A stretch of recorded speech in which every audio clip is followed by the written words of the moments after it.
अब राजा परीक्षित जी ने प्रश्न किया कि गुरुदेव ये बताओ, ये राजा परीक्षित जी ने कहा कि ये वृत्तासुर तो राक्षस है, फिर इसने भगवान की स्तुति क्यों की? तब कहा कि ये इस जन्म के राक्षस हैं।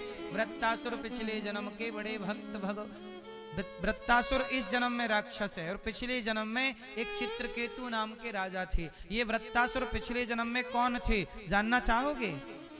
हाँ कि ना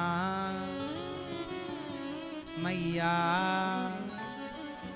मैया सुनो मेरी माँ।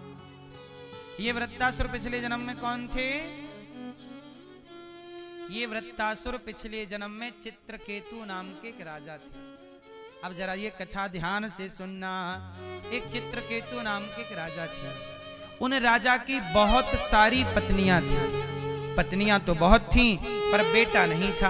बेटे की तलाश में बड़े संतों से प्रार्थना की, एक बेटा तो हो जाए। संतों ने कहा कि तुम्हारे भाग्य में कोई संतान नहीं है, हम पढ़ रहे हैं तुम्हारे मस्तक की रेखाएं, कोई पुत्र नहीं है।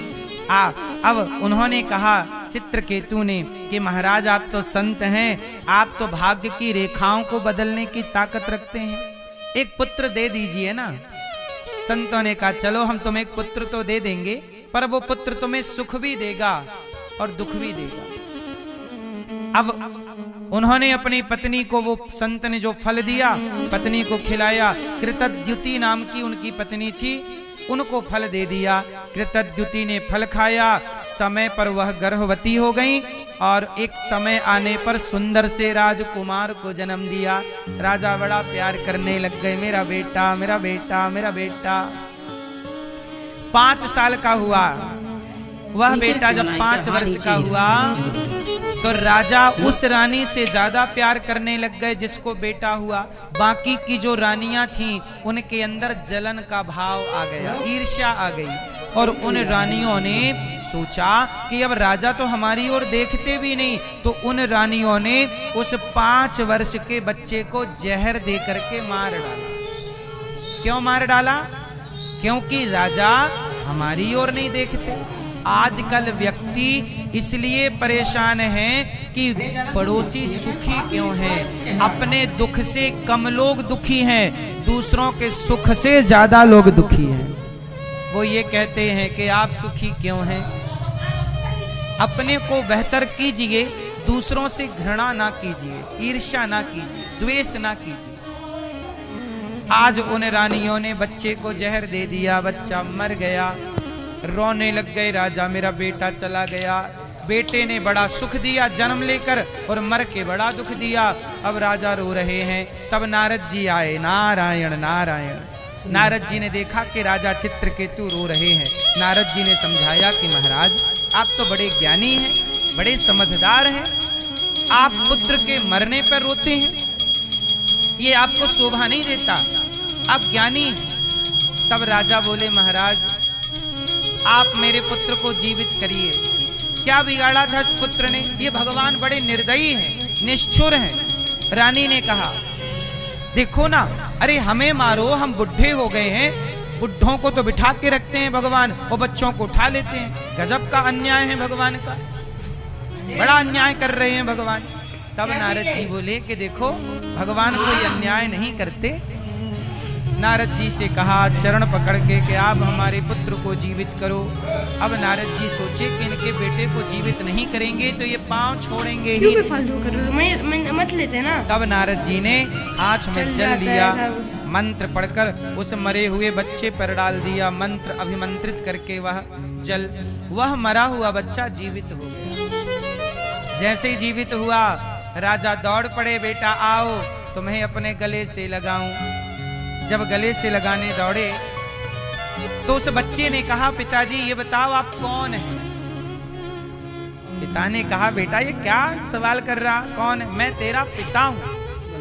तब उस जो 5 साल का बेटा मरा था, जो अब जिंदा हुआ, उस बेटे ने कहा पिताजी मेरे तो करोड़ों बार जन्म हुए, और जब करोड़ों बार मेरे जन्म हुए तो मेरे करोड़ों पिता हो गए और करोड़ों माँ हो गई, तो आप कौन से वाले पिता हो जरा आप बताओ। उस पिता ने कहा बेटा मेरी समझ में कुछ नहीं आ रहा, तू क्या बहकी बहकी बातें कर रहा है। तब उस बच्चे ने जो ज्ञान दिया वो आप सबको सुनना चाहिए। उस बच्चे ने कहा पिताजी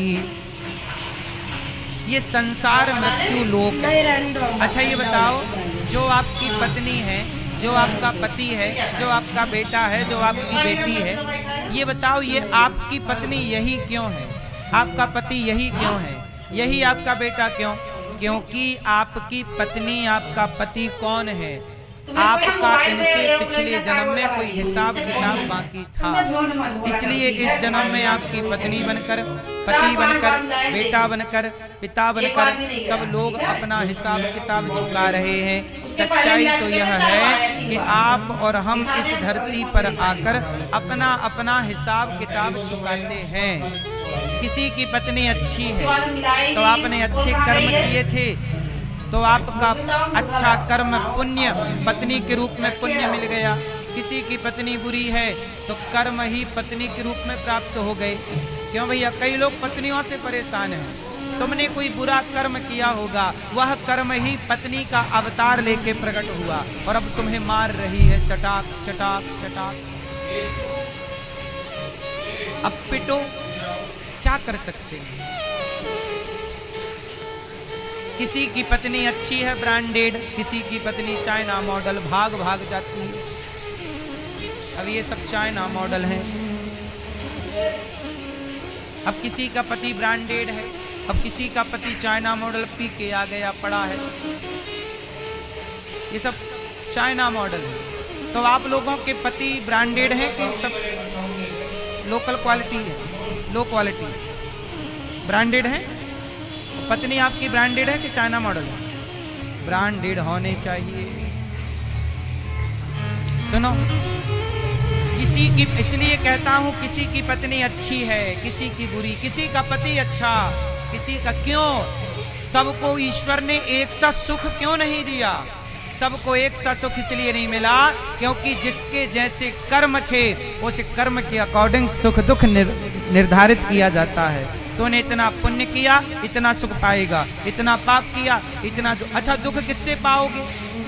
पत्नी, कर्म पीछा नहीं छोड़ता, कर्म पत्नी बन के आ जाएगा, कर्म बाप बन के आ जाएगा, कर्म पति बन के आ जाएगा, कर्म बेटा। एक बार क्या हुआ, एक पत्नी गुरुजी के पास आई। गुरुजी गुरुजी पति ने बहुत मारा। गुरुजी बोले ये बता, पति ने खाना दिया कि नहीं? दाल चावल ला के रखता है कि नहीं? खाने पीने देता है कि नहीं? हाँ हाँ खाना पीना तो देता है, खाने पीने देता, ठीक है, वैसे मारता बहुत। गुरुजी बोले जाओ, खाना देता है बस जाओ। अब चली गई पत्नी। 4 दिन बाद पति ने फिर मारा, चटाक चटाक चटाक, फिर दौड़ी दौड़ी दौड़ी, गुरुजी गुरुजी आज फिर मारा। क्या करूं मैं, बहुत मारा उसने। पत्नी, गुरुजी बोले खाना दिया? अरे महाराज खाना भी ना देता, ये बताओ मारा क्यों? तब गुरुजी बोले बता दूं क्यों मारा? हाँ हाँ बताओ। तब गुरुजी ने उसके पिछले जन्म की कथा सुनाई। सुन, तेरा पति तुझे क्यों मारता है, इसके पिछले जन्म का कारण है, वो चुका रहा है। अरे महाराज क्या हिसाब है? सुन। तब गुरुजी ने कहा तेरा पति पिछले जन्म में तेरा ही सौतेला बेटा था। तेरा पति पिछले जन्म में तेरा कौन था? सौतेला बेटा। तू उसकी सौतन माँ थी, तूने उस बेटे के साथ, सौतेले बेटे के साथ बड़ा व्यवहार गलत किया, तूने उसे मारा था। 4 दिन तो उसे खाना नहीं देती थी, हाथ पांव बांध के धूप में फेंक देती थी। मैं जानता हूं तूने उसे बहुत सताया, वही सताया हुआ। जब तूने उसे सताया तो तुझे भी तो मिलना ही था, तो वह तेरा पति बन के आ गया इस जन्म में। अब कोई और होता तो तू छोड़ के भाग जाती, पति को कैसे छोड़ेगी? इसलिए अब जो तेरे को डंडे और थप्पड़ पड़ रहे हैं, अच्छा है कि कम से कम वो खाना तो देता है। पिछले जन्म में तो तूने उसे पेट भर भोजन भी नहीं दिया, कम से कम इस जन्म में तुझे वो भोजन भी देता है। और चटाक चटाक इसलिए मार रहा है कि जितना तूने मारा उतना तो मारेगा, उतना तो सहना पड़ेगा। जितने थप्पड़ तूने मारे ब्याज सहित मारेगा, तब हिसाब चुकेगा। को ना काहू को सुख दुख कर दाता, निज कृत कर्म भोग सब भ्राता।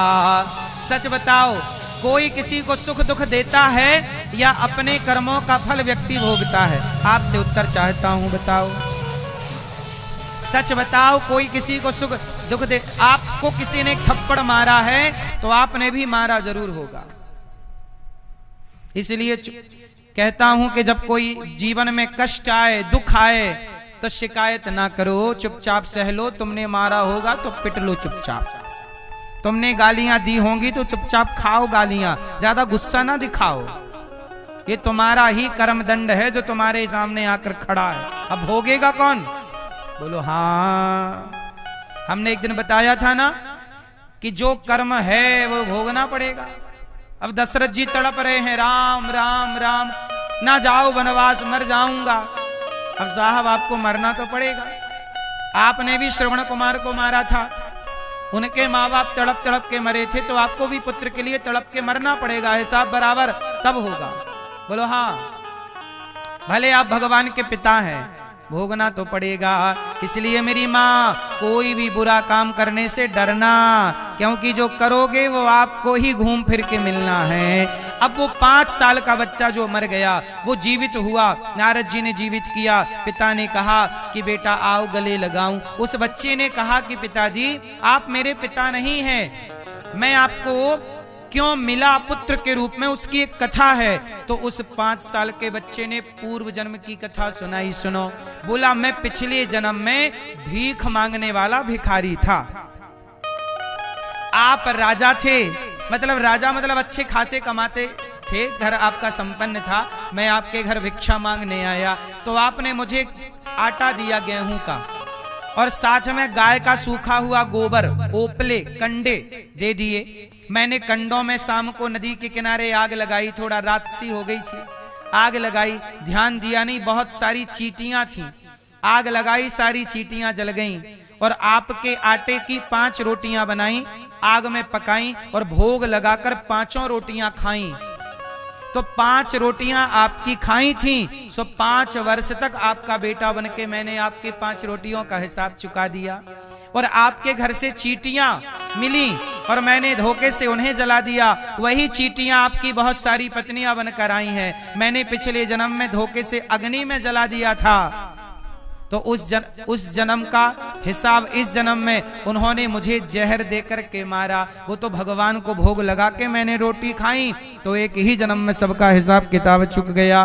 मैंने उन्हें मारा, उन्होंने मुझे मार दिया, मैंने आपकी 5 रोटियां खाई, 5 वर्षों को बेटा बना, अब आपका हमारा हिसाब चुक गया, हम चलते हैं, राम राम। बेटा कह के चला गया, बाप देखता रहा। सच्चाई यही है, इस धरती में कौन किसकी पत्नी, कौन किसका पति, कौन किसका बेटा, कौन किसका भाई।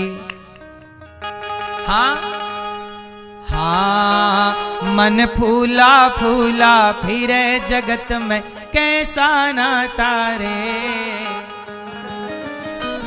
सच बताओ कौन किसका है इस धरती पे, पत्नी, पति, बेटा। सच बताओ आपकी पत्नी आपका जो पिछला हिसाब था वो चुका रही है कि नहीं? बोलो हाँ। बोलो मेरी माँ कि ना। किसी का बेटा अच्छा सेवा, पांव दबा रहा है बाप के, कोई बेटा सेवा कर रहा है, पांव दबा रहा, कोई बेटा डंडे से मार रहा है। किसी का बेटा अच्छा, किसी का बुरा। क्यों है अच्छा या बुरा? सबके बेटे एक से क्यों नहीं है? सबके पति एक से क्यों नहीं है? सबकी पत्नियां एक सी क्यों नहीं है? सब अमीर ही अमीर क्यों नहीं है? कोई गरीब क्यों, कोई प्यासा क्यों, कोई भूखा क्यों, कोई रोगी क्यों, कोई दरिद्र क्यों, कोई राजा क्यों, कोई रंग क्यों? क्यों अलग अलग, सब एक से क्यों नहीं? क्यों? क्यों मेरी माँ? क्योंकि जो जैसा कर्म करता है, कर्मों का फल इस जन्म में अच्छे या बुरे के रूप में। इसलिए कहता हूं, भला कीजिए भला होगा, बुरा कीजिए बुरा होगा, वही लिख लिख कर क्या होगा, यही सबको चुकाना है। मैया जी झूठ मत बोलो, प्रभु के पास जाना है।